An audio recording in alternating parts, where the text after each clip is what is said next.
Bismillahirrahmanirrahim. Assalamualaikum warahmatullahi wabarakatuh, bro. Jumpa kembali dengan HS Channel ya.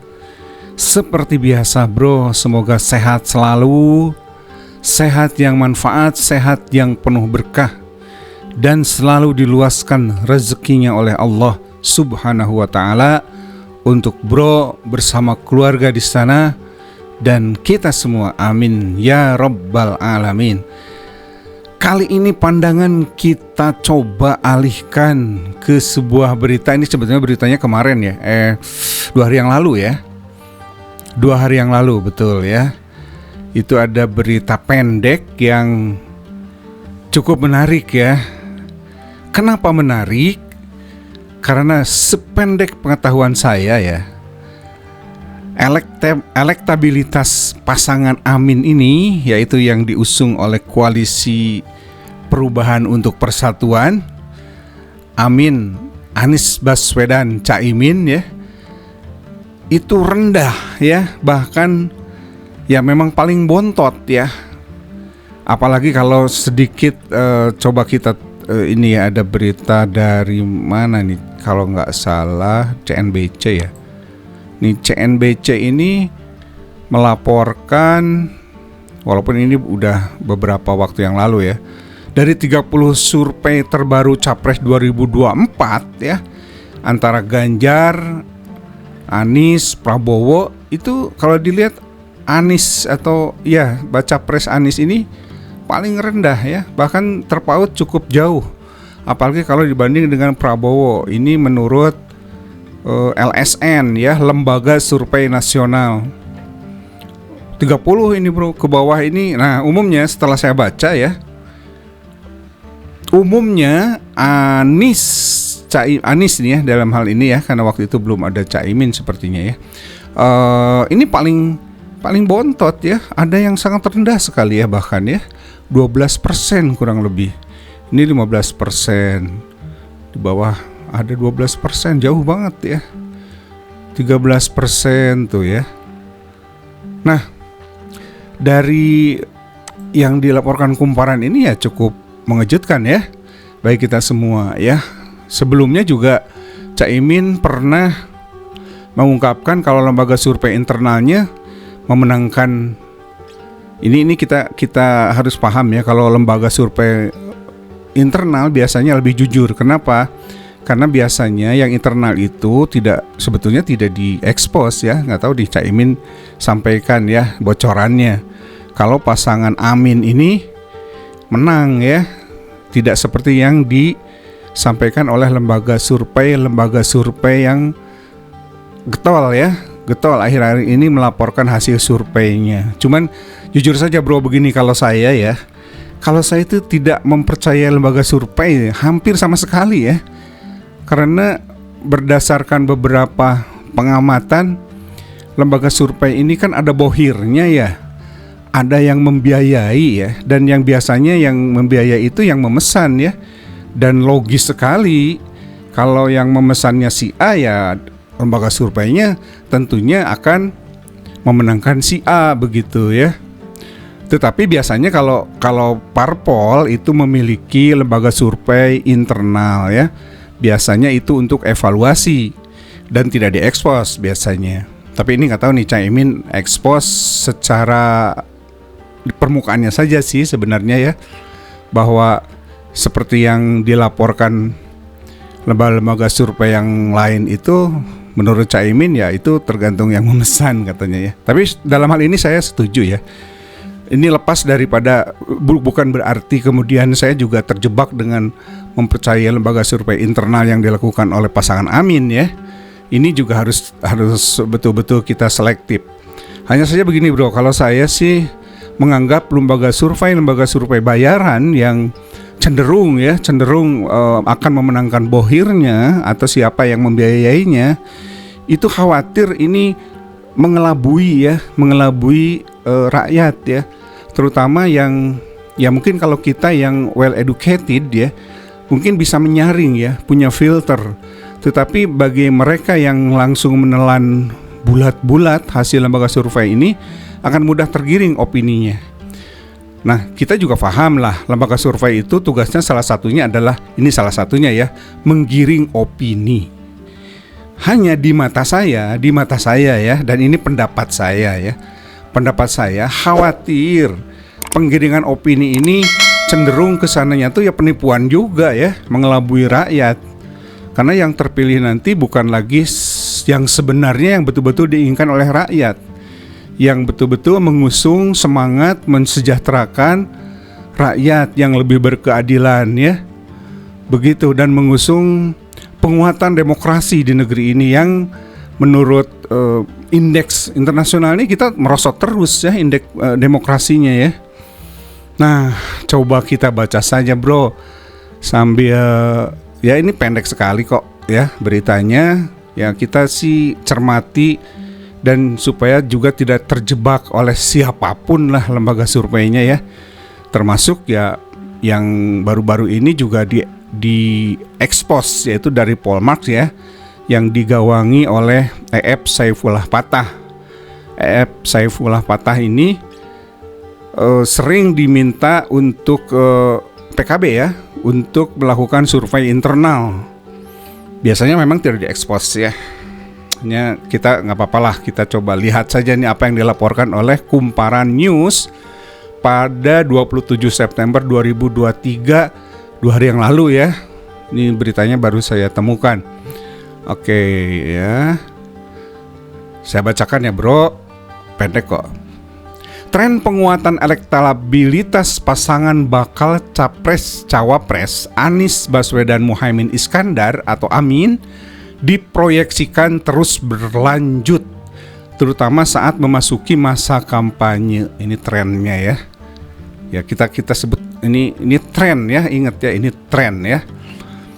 Bahkan tren ini terus berlanjut dan berpotensi besar elektabilitas Anies Caimin akan mendominasi Pulau Jawa. Bayangkan ya, Pulau Jawa itu sekitar 56% suara itu dari Pulau Jawa.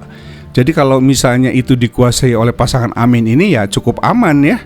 Amin aman gitu ya, atau aman amin gitu ya. Maaf ya ngelantur ya bro. Oke, kita lanjut.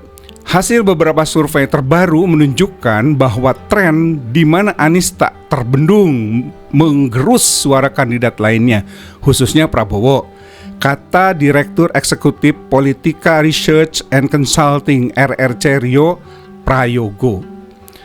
Selain itu, kata Rio, Anies juga mengalami penguatan di seluruh provinsi besar di Pulau Jawa, dari Jabar, Jateng maupun Jatim.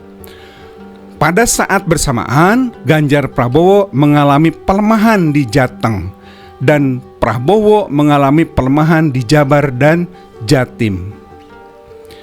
Jika tren tersebut terus berlangsung, bukan tidak mungkin Anies Gus Muhaimin akan mendominasi di Pulau Jawa, kata Rio.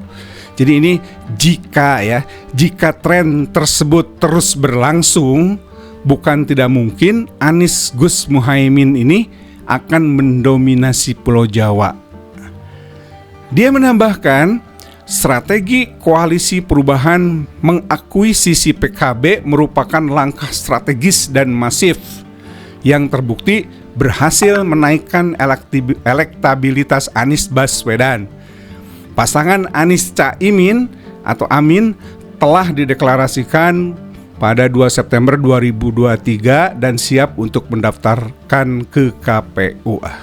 Ya harusnya mendaftarkan diri gitu ya ke KPU. Nah, kita lihat ya bahwa kalau di sini ada pernyataan begini bro, bahwa strategi koalisi perubahan mengakuisisi PKB merupakan langkah strategis dan masif, terbukti nih berhasil menaikkan elektabilitas Anies Baswedan. Berbeda dengan apa yang dilaporkan oleh SMRC ya, yang digawangi oleh siapa? Saiful Muzani ya. Itu malah sebaliknya ya, bahwa nggak ngaruh katanya ya, nggak ngaruh, Caimin itu tidak mempengaruhi Jatim tetap di luar Amin ya. Nah itulah ya, jadi kita tahu ya kalau SMRC itu dari dulu memang berafiliasi ke Pak Ganjar ya.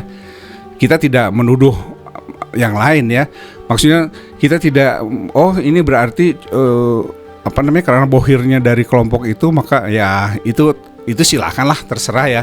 Kita hanya menilai bahwa memang seperti itu lembaga survei ya, tergantung bohirnya ya. Tapi yang akan kita lihat fakta ya, begini faktanya ya. Kalau saya lihat nih ya, saya kebetulan juga di Jawa Tengah ya. Jadi memang kalau di pinggiran ya bro ya, di pinggiran sepertinya ya merah masih kuat. Artinya PDIP itu masih sangat kuat itu di pinggiran. Tapi memang saya juga agak ini ya, mereka itu memang sangat tidak melek ya. Kalau saya perhatikan ya secara keliling-keliling di pinggiran Jawa Tengah ya, terutama sekitar Semarang begitu, memang tidak begitu melek ya terhadap, bahkan ada yang begitu saya tanya, Pak Anies, siapa ya Pak Anies katanya. Ada yang sampai seperti itu ya. Jadi ke Anies Baswedan saya tidak kenal. Artinya sangat tidak melek. Jadi jauh lah seperti kita yang well educated seperti ini gitu ya. Jadi cuman memang di perkotaan luar biasa ya. Ini Anies memang menguat ya. Itu di Jawa Tengah bro ya. Yang notabene adalah kandang banteng. Dalam hal ini tentu saja ke Ganjar Pranowo ya. Tapi pinggiran saya pikir masih sangat berat ya buat pasangan Amin ini untuk merangkul masyarakat pinggiran yang memang ini sependek pengetahuan saya ya, berdasarkan langsung berbicara dengan masyarakat yang ada di pinggiran gitu ya. Tapi tentu saja ini sangat terbatas ya bro ya, artinya saya tidak seluruh pinggiran Semarang itu bisa diajak bicara ya. Hanya beberapa saja ya, hanya beberapa orang saja yang dianggap ya, mungkin kalau mewakili sih tidak mewakili masyarakat pinggir Jawa Tengah secara keseluruhan, sangat tidak mewakili. Tapi intinya adalah perjuangan berat ini harus segera, atau perjuangan yang luar biasa harus segera dilakukan oleh pasangan Amin untuk merangkul dan merebut suara di pinggiran Jawa Tengah terutama dalam hal ini. Nah kalau Jawa Timur nih sedang keliling nih Pak Amin dan Pak Amin ya, Anies Baswedan dan Caimin sedang keliling. Nah sekarang ada di Jombang kalau tidak salah ya. Dan saya baca berita juga bahwa para kiai di Jember itu sudah mendeklarasikan untuk mendukung Pak Anies. Tapi juga ada berita di Jawa Tengah juga ibu nyai itu biasanya istri-istri kiai ya, se-kabupaten dan kota Semarang itu juga mendeklarasikan dukungannya kepada Amin ini. Jadi di fakta di lapangan kurang lebih seperti itu ya. Tentu saja hal ini bukan berarti saya ingin mementahkan apa yang disampaikan oleh siapa tadi, SMRC ya, yaitu siapa, Saiful Muzani ya. Ya mereka berdasarkan survei ya, yang survei dilakukan itu dengan sampel atau sampling kira-kira 1.200-an ya. Sedangkan Polmark itu biasanya setahu saya dia melakukan survei dengan kurang lebih 64 ribuan ya, 64 ribuan sampel. Nah, itu bisa kita lihat. Sebenarnya sih logikanya semakin banyak sampel itu semakin akurat harusnya ya. Kebetulan saya orang teknik ya, jadi sebetulnya kalau dalam statistik itu ya semakin banyak sampel semakin bagus. Hanya saja sebarannya kan tentu kita harus olah sedemikian dengan ilmu-ilmu statistik. Nah, itu saja barangkali bro. Intinya adalah trennya memang terus menguat, dan itu pasti sangat bergantung kepada perjuangan para relawan ya. Jadi kalau kendor ya bisa saja trennya bukan lagi naik tetapi akan turun, karena tentu saja relawan-relawan di sebelahnya, dalam hal ini relawan Projo, relawannya Pak Prabowo, ini Projo Ganjar maksudnya ya, Projo Ganjar yang di beberapa pemberitaan juga lagi agak-agak panas dengan projo yang lain ya. Wah itu kita nggak terlalu ingin ini ya. Hanya ternyata ya saya amati ya, relawan itu kan kalau betul-betul jadi relawan ngapain harus ada konflik ya. Kan relawan tuh rela ya. Artinya ya semua tuh ikhlas dilakukan. Ikhlas, tidak pandang balasan atau apa dan sebagainya. Jadi jauh dari konflik harusnya yang namanya relawan ya. Tapi ini terjadi ya kan, mungkin inilah yang menjadi PR bagi kita. Apakah betul-betul relawan begitu ya, yang seperti itu, yang saling sikut dan sebagainya, atau bagaimana? Karena relawan yang saya tahu adalah relawan akan bahu-membahu ya, dengan kemampuan yang ada, secara ikhlas berjuang untuk pasangan yang didukungnya begitu kurang lebih. Nah itu saja barangkali yang bisa dilaporkan bro dari berita singkat yang dikutip ya dari Kumparan News ya, tanggal 27 September 2 hari yang lalu. Selebihnya silahkan dinilai ya oleh bro ya di sana ya. Sebagai seorang yang well educated itu seperti apa ya. Intinya bagaimanapun kita tetap jangan sampai kita termakan oleh survei-survei bayaran yang sebagian barangkali ya hanya mengeruk keuntungan saja ya. Karena survei itu mahal sekali bro ya. Setahu saya ya, sependek pengetahuan saya itu mahal itu survei itu ya. Ratusan juta ya. Jadi kalau hanya misalnya mengandalkan kantong sendiri rasanya tidak mungkin ya. Karena itu barangkali ya kita juga bisa paham survei dilakukan sangat sering ya ini. Bahkan sekarang itu kan hampir tiap bulan tuh ada survei ya. Bisa dibayangkan kalau itu dibiayai sendiri. Setiap bulan harus mengeluarkan 200-300 juta gitu ya. Itu pastinya rada tidak masuk akal ya kalau itu dibiayai sendiri.